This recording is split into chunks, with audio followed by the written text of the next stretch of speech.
Happy New Year everyone! Panibagong taon, panibagong pag-asa na naman sa ating lahat. For today's video ay a-attend tayo ng reunion ng Family Piol. Mga masasayang games, exchange gift at ang pinakahihintay namin sa lahat, ang pilahan sa Paskuhan. Well, anyway, without further ado, let's go to the first part of the reunion. Dito pala sa kanila, before mag-reunion, ay nagbubunutan na nga para sa exchange gift. Shoutout pala muna sa mga pinsan nating Marites dyan, ayan, at nagkukumpulan na naman sila. Sino naman kaya ang pinag-uusapan ng mga yan? New Year na New Year, may chismis na naman ata.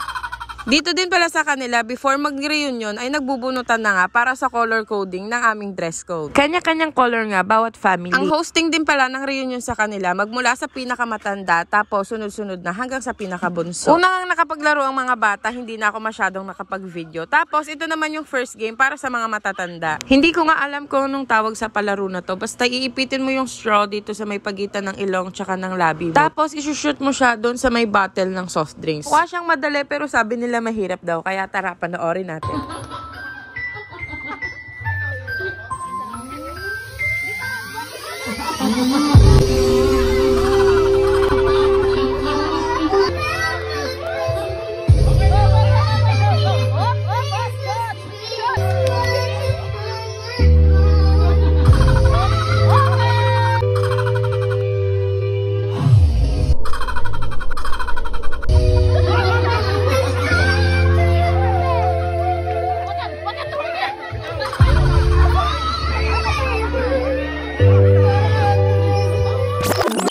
Hay nako, yung videographer ko, tumawa na ng tumawa kung saan na nakatutok tong video niya.